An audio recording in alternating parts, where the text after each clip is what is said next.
Guess I was thinking of putting the content out there above myself, but I understand what you mean. The show is a reflection of me, or how I process the content. It's Jihad's podcast, coming at you live and direct. It's the podcast that outlasts. It's Jihad podcast coming at you live and direct. Caveman quest for my fire. All right. Assalamu alaikum to the audience. Welcome to the Moment of Clarity podcast. I'm your host, Jihad Shakur. And today is the first episode of our podcast. And this podcast is about, I would say, expounding on the teachings of the Most Honorable Elijah Muhammad under the leadership of the Honorable Minister Louis Farrakhan.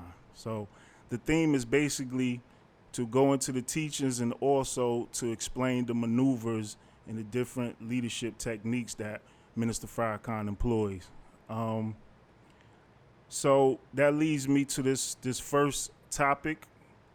The first topic is titled, "Are members of the NOI in deviation for practicing Ramadan with the Orthodox Muslim world?"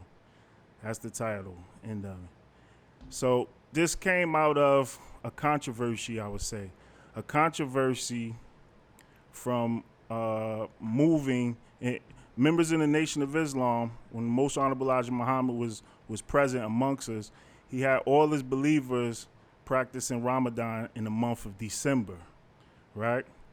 So we did that for, 30, 40 years, what have you, till he departed, and the Honorable Minister Louis Farrakhan took the reins of leadership in his absence, right? And at a certain point, we practiced in December. Then maybe around the late 80s, he began to practice Ramadan with the Orthodox Muslim world, those over there in the East. And this caused a bit of a controversy because it wasn't the norm in terms of what the Honorable Elijah Muhammad had put us on, as far as the course had put us on. So today I will be going into some of the writings of the Most Honorable Elijah Muhammad in this book right here, this historical book, right? How to Eat to Live, right? That's book 1 and book 2, right? Where he goes into Ramadan and his reasons for practicing Ramadan, right? So if anybody's interested, just for the sake of time, you can reference How to Eat to Live, book 2, from pages 48 to about 58, right? That's where most of the information we'll be going into today reside or rest at. Okay, so first off, the Most Honorable Elijah Muhammad said two things. He says that for Ramadan, right, he practiced it for his followers, and he says that us being the lost foundation of Islam, right, black people here in the West, he says we are the last sign as it pertains to pilgrimage and fasting for Ramadan, right? That's one of the reasons he gave for practicing it in December. He said we practice in December because we are the last sign, right, that pertains to the pilgrimage and the fasting of Ramadan. So pilgrimage and fasting is a sign, basically, is what he's saying right there. We'll go into that a little bit later. But right now, at this moment, I would just like to give the audience a brief overview of what Ramadan actually is, right? So Ramadan is an Arabic word that the significance of it is hot, like intense heat, hot. When it first came about, it happened in like the hotter months of the year too, when it first came down. But it signifies that heat, the meaning of it rather. So during Ramadan, Muslims, they deal with fasting, right?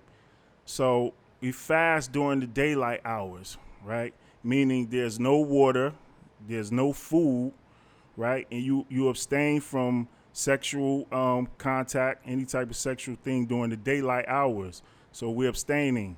You abstain from arguing with one another, right? No arguing. We try to keep our thoughts on righteous thoughts and on righteous things, dealing with God. So those are during the daylight hours. When the sun sets, then you're allowed to eat. You can eat, drink, partake with the wife, husband after night falls, right? And this goes on for about a 30-day period. A 30-day period, this happens in the month of Ramadan. Now, the reason the Holy Quran gives for fasting and encouraging it is that fasting is basically to strengthen you spiritually, right? When you're looking for spiritual advancement, you fast. You fast when you want to strengthen yourself, right? So fasting is good. It's good for the Muslims and actually those before the Muslims, meaning the Christians and the Jews also partake in fasting. This is all throughout the Bible, Old Testament, New Testament. Whenever you want something, you go to God and you fast and you look for spiritual enlightenment, or you may just try to strengthen yourself from a weakness you may be struggling with. So that's the main part of fasting and Ramadan. Now, I have my notes too here in my phone, and we want to say this. The Most Honorable Elijah Muhammad, his second reason for practicing it in the month of December, he said he wanted us as a people to get away from the mispractices of Christmas, the commercialization rather of Christmas. In the month of December, there's excessive drinking, partying going on, excessive eating, bad eating, bad diet, eating pork and the overindulgence of these things. People getting drunk, people doing drugs, overspending with money. All of this is the commercialization of Christmas that has nothing to do with Christ, and all the worship goes to Santa Claus. We tell our children lies about Santa. So you got to keep in mind, this was the 1960s. So Christmas during that time, like we were drenched in that culture during that time, 50s, 40s, right? So he wanted to get us away from that because it just had nothing of value for us. Your wallets is drained, you go into debt. You having problems in your marriage now, and it's just out of control. So that was the main reason he had us practice it in December. Now, that was a shift from the Orthodox Muslims, right, in terms of how they practiced it from 1,400 years ago. Now, how they practice Ramadan for 1,400 years ago, they go based on the lunar calendar, right? Not the solar calendar, the 12 months out of the year. They go on the lunar calendar. So because they go on the lunar calendar, it's not a full 12 months. So every year, the date for Ramadan, when it starts, it changes. Like 11 days shorter each year.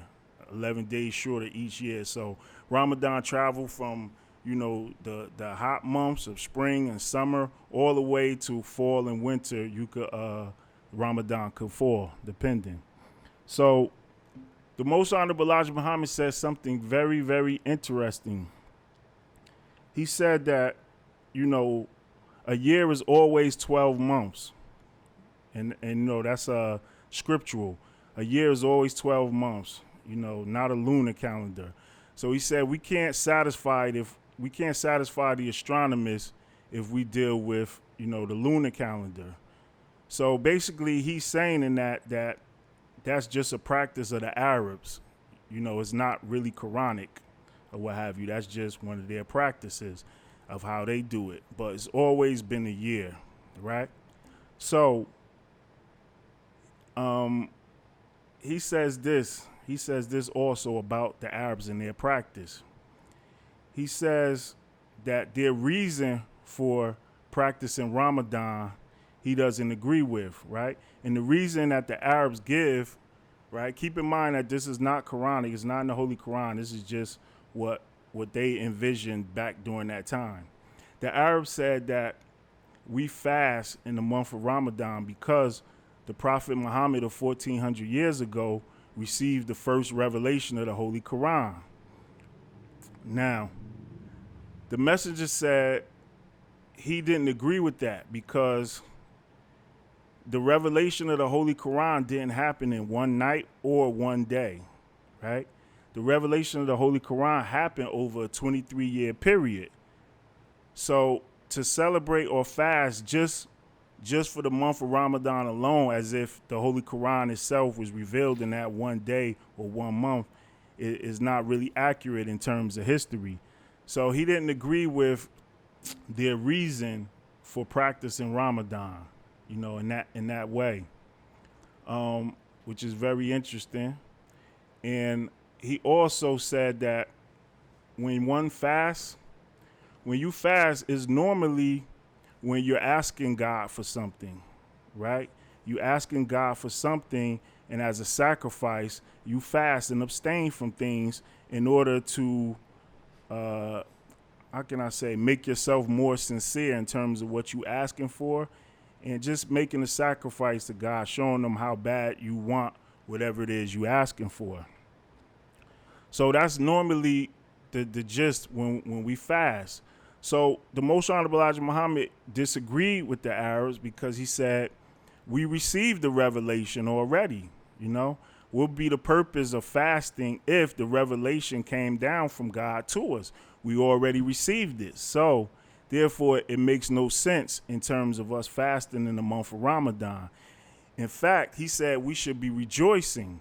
We should rejoice over the fact that the revelation came down. We shouldn't be fasting. We should be rejoicing because the first revelation was given to humanity.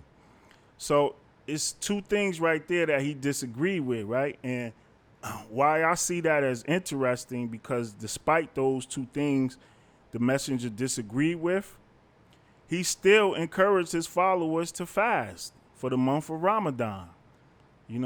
Despite the fact that he disagreed with their reasoning, he said we still should fast and abstain in the month of December or for the month of Ramadan for us.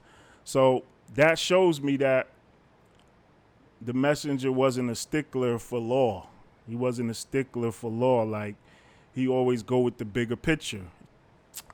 And the bigger picture is that fasting is good for us because fasting helps us fight evil temptation, and it just strengthens our character. So that was more important in terms of instead of focusing on the reason the Arabs give and just reject it altogether.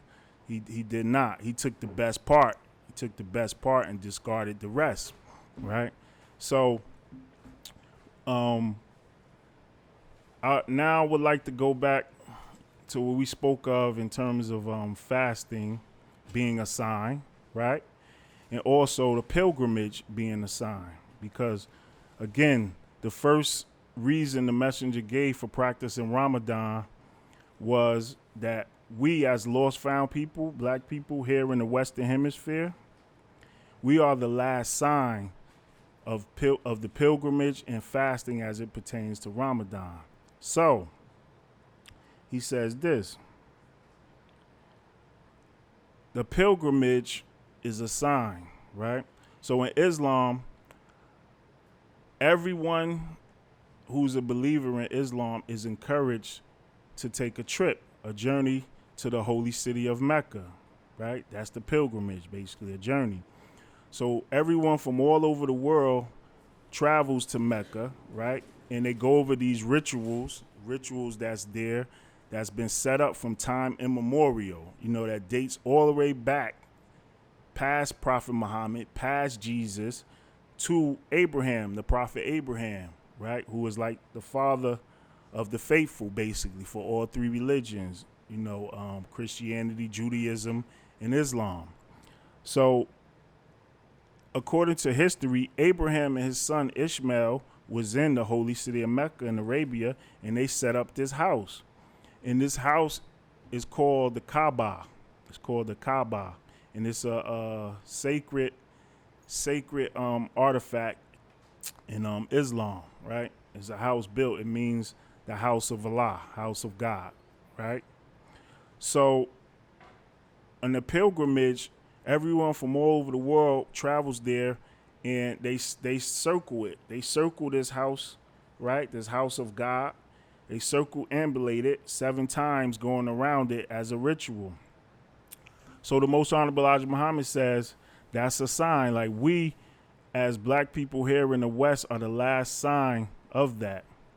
Because when God raises the last messenger amongst us, that messenger will call everyone else to circumambulate around his teachings, right? And around his example.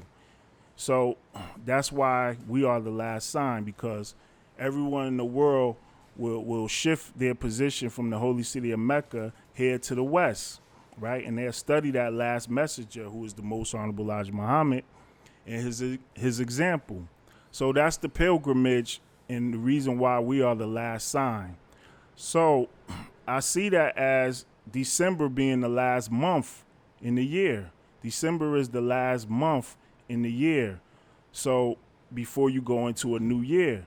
So that's all pertaining to us. And reason why he picked December, because we as a people are the last sign, and we're ushering in from one world into a new world, a world of wickedness into a world of righteousness. So again, that's why he picked December, because it's the last month. And again, we are the last sign, right? So that's dealing with the pilgrimage.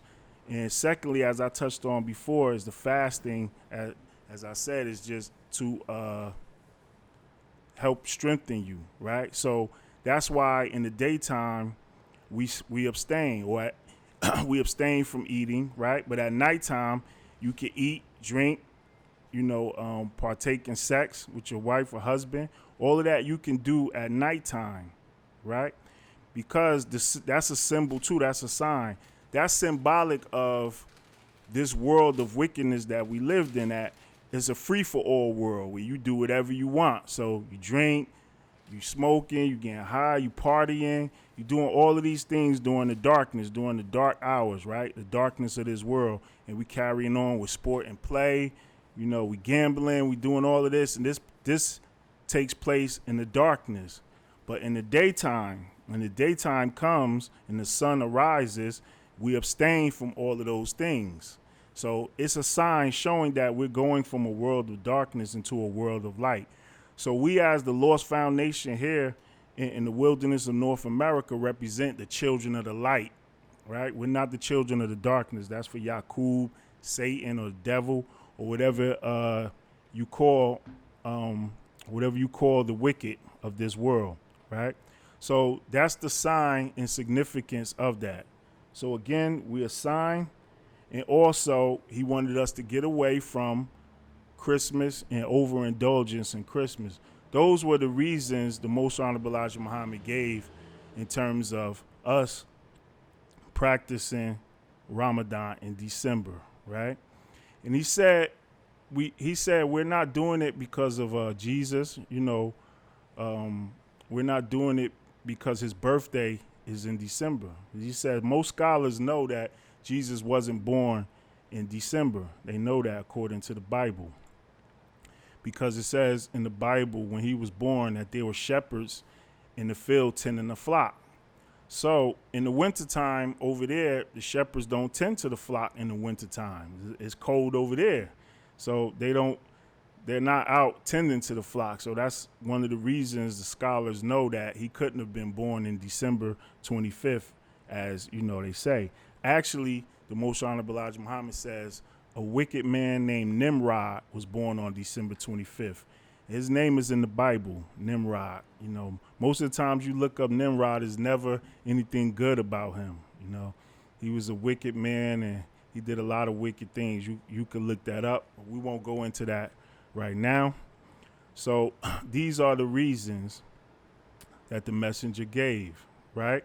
So, like I said, when it comes to the Honorable Minister Louis Farrakhan taking the leadership, before the Most Honorable Elijah Muhammad departed from us, he gave the Honorable Minister Louis Farrakhan instructions. And one of those instructions was to unite with the dominant Islamic world, right? To find a way to unite with them, right? He never told them how to do it. He never gave them a blueprint and said, here, follow this. He just said, find a way to unite with the dominant Islamic world. So, Minister Farrakhan, with that in mind, says to himself, it's been about 40 years, right? It's been about 40, 50 years since we've been practicing Ramadan in December, right? So he says, in December, the sun sets at 4 o'clock. It sets at 4 o'clock. So that makes the fast easier, right? That makes the fast easier for us because the sun sets so early, right? And in the Holy Quran, Allah desires ease for us, right? So he says these are the rules that's given in the Holy Quran in terms of Ramadan, right? If you miss some of the days, you can make up the days that you miss, right? A like number of days we could fast, right? He says, if you're on a spiritual journey, not a spiritual journey, but a journey. If you're on a journey, you can make up the days. And if you're sick, you can make up the days, right? So that describes us here in the West because, for one, we have been made sick from the institution of slavery that we've undergone as a people. We're not ourselves, and that's why you have a lot of corruption, a lot of misconduct in the black community. You have all of these things, turmoil and stuff going on in our communities because we've been made sick. So as a journey, right, as we journey back to get back to our original selves and get back to God, that's the journey. We're allowed to practice Ramadan in December for that reason, right? But after 40 years of doing this, we should be stronger at this point, and in terms of Christmas, like even now, you don't hear the same ruckus concerning Christmas with the younger generation than it was earlier. You don't see that. You don't see the Christmas songs, the carolers outside. When the last time you saw Christmas carolers outside? You don't even see the Salvation Army man asking for donations in the Santa suit anymore. So Christmas is waning on our people in terms of having influence on us, right? Because the Most Honorable Elijah Muhammad taught real hard on the commercialization of Jesus, because Jesus is a holy prophet that shouldn't be commercialized. So you see that waning with our people. So remember, during Ramadan is fasting. So we want to make things harder so that we can build up our spiritual muscles. So being that we move it from December to the hotter months, right, is more daylight hours. So you're fasting for longer periods in terms of abstaining, right? So again, we're abstaining from water, we're abstaining from food, right, and land animals.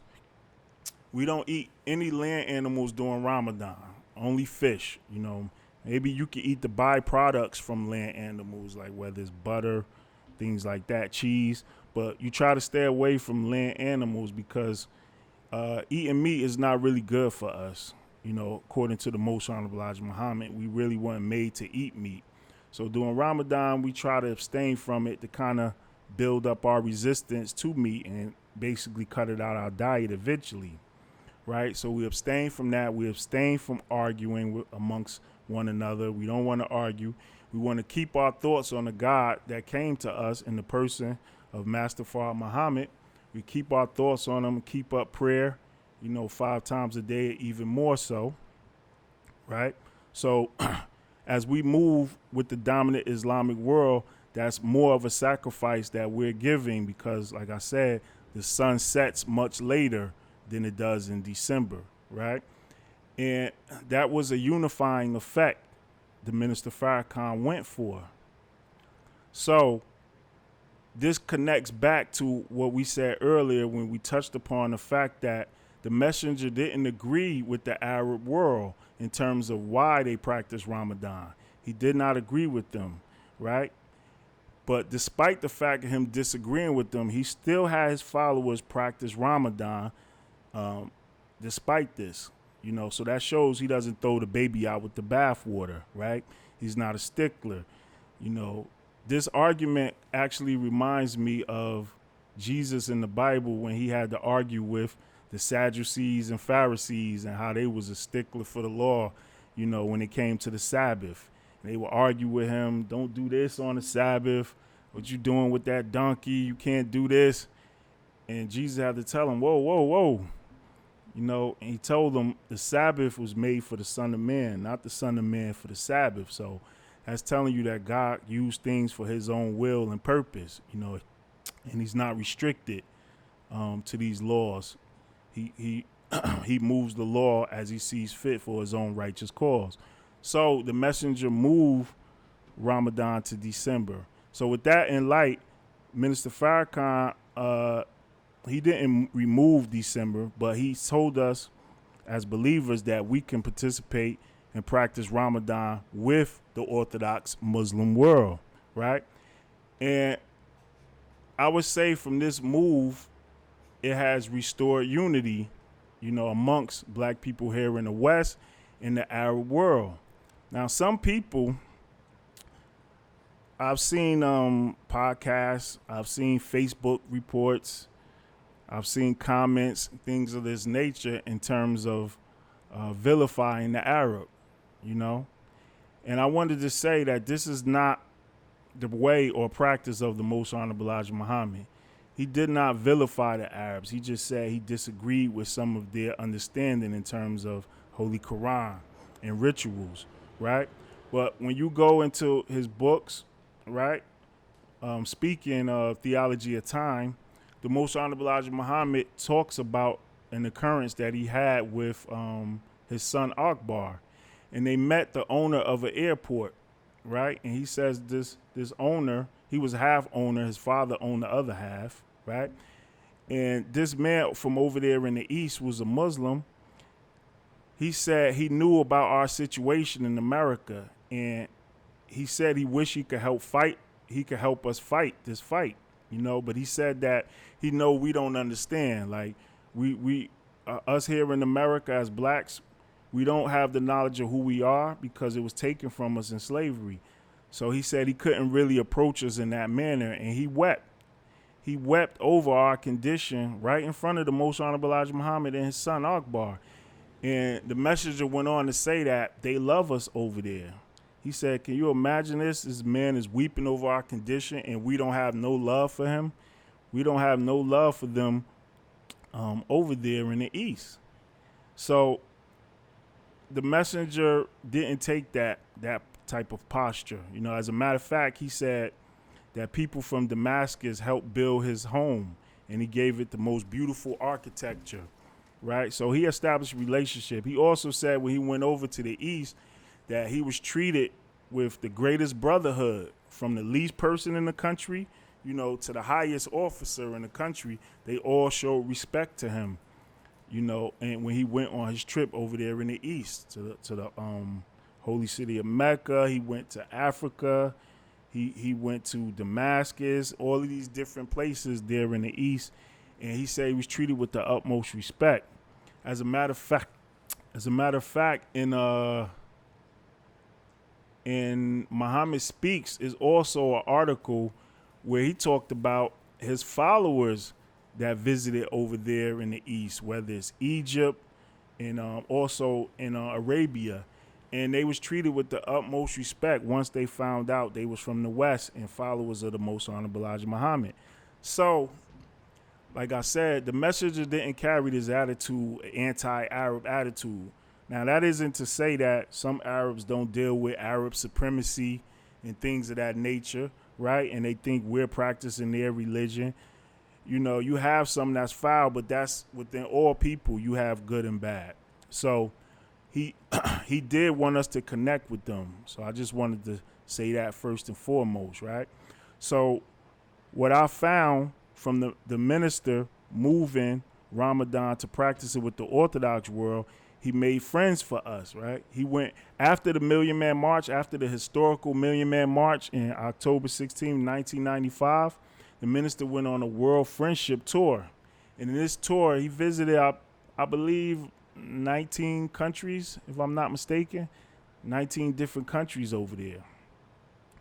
And, it was a friendship tour.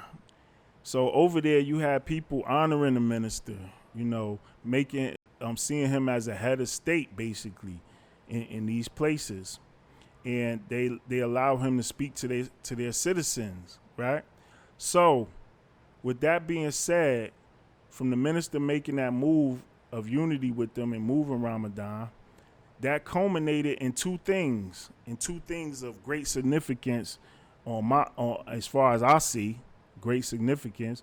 One of those things was that Muammar Gaddafi, right, who is the president of Libya, country in Africa, Libya, he was appointed the president of the USA, right? And the USA was an acronym that stands for United States of Africa. So what they was trying to do, all the countries there in Africa was trying to get together, right, and establish one currency where you won't have all these different mediums of exchange where the dollar is, going up and down from each country. No, they wanted to get together and make one currency, right? So that would have strengthened Africa to beyond belief, once they unified, because you figure in Africa, all the resources of the world are there. So that would have turned them basically into a superpower, right? This was a big move on their part. So what I wanted to say about that is Muammar Gaddafi invited the Honorable Minister Louis Farrakhan to these meetings. You know what I mean? To these meetings, and he's not even a citizen on the continent of Africa in any country there. He's not even a citizen. He's from over here in the West, but yet Gaddafi bestowed that honor upon him and invited him as a head of state to be involved with these meetings and a part of them, right? That's number one. And the second thing is Muammar Gaddafi donated, right, $1 billion to Minister Farrakhan in terms of his leadership here in America after the Million Man March, right? He wanted to give him weapons and stuff, but, of course, we as Muslims don't partake in carrying weapons of any kind, not so much even as a penknife, right? So the Minister Farrakhan rejected that idea. But the money, the $1 billion, of course, the minister wanted to accept. But the USA, the United States government of America, they finagled it. And what they did was pass a law that you can't take money or accept money from someone that's on a terrorist list, And during that time, America had put Muammar Gaddafi on a terrorist list. They accused him of bombing his flight from, 103? Yeah, Pan Am 103, I believe.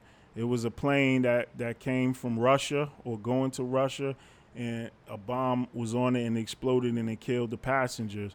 And they blamed Muammar Gaddafi for this terrorist act. They never proved it, of course, but they blamed it on him for years. Eventually, he was exonerated shortly before his assassination, before Muammar Gaddafi was assassinated. He was exonerated of that charge, and he was invited to the United States of America, right? So that goes to show they never had any hardcore proof.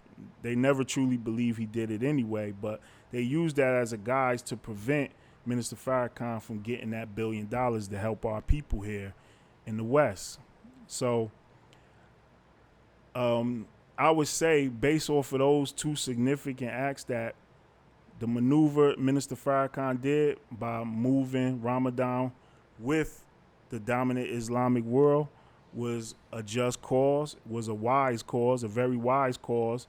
And lastly, it was in step to what his teacher wanted, which is the unification with the Islamic world, right? So that concludes this first episode in terms of should NOI members practice Ramadan with the dominant Islamic world, or is it deviation? I think we tackled that question in today's episode. We kept it short and sweet. And like I said, once again, If anyone wants to fact check the comments made on this podcast, you can look at it in this book by the Most Honorable Elijah Muhammad titled How to Eat to Live, right? Book 2. And it's from pages, I believe, 48 to about 58. You can find the comments that we went over today if you need to check that out. And that concludes our show for this week. My name is Jihad Shakur. This is the Moment of Clarity podcast. I want to say, in the name of Allah, may He bless us all with the light of understanding. Right.